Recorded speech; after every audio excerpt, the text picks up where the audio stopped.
बहिया में बाजू शोभे अंगूर में अंगूठिया जी। डीठी जनी लगई हा देवरू पिया परदेसिया जी।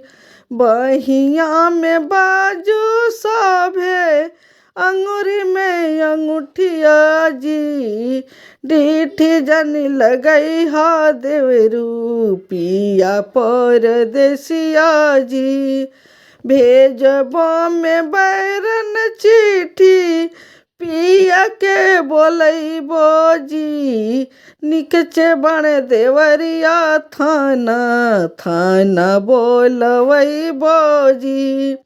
भेजबो में बैरन चिट्ठी पिया के बोलैबो जी।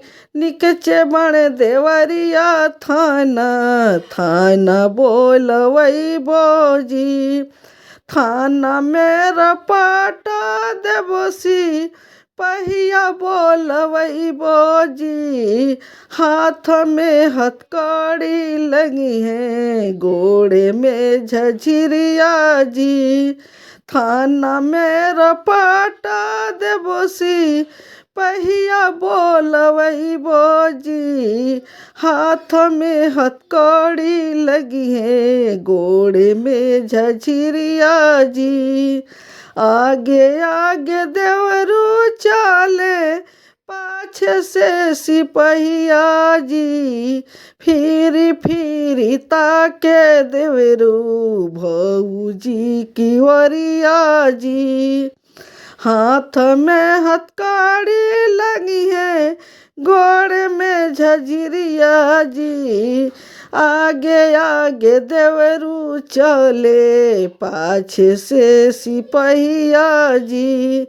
फिरी फिरी ताके देवरू भौजी की वरिया जी। के इसे में तेजी देवरू सिर के सिंदूरवा जी।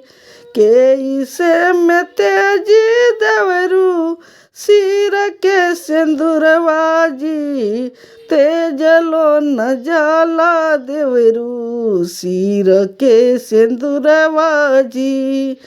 के इसे में तेजी देवरू सिर के सिंदूरवा जी।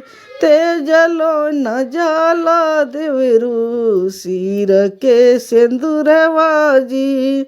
हाथ में हथकड़ी लगी है गोड़ में झझिरिया जी।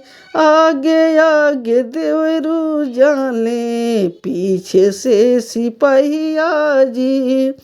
फिरी फिरी ताके देवरू भौजी की वरिया जी। के इसे में तेजी देवरू सिर के सिंदूरवा जी।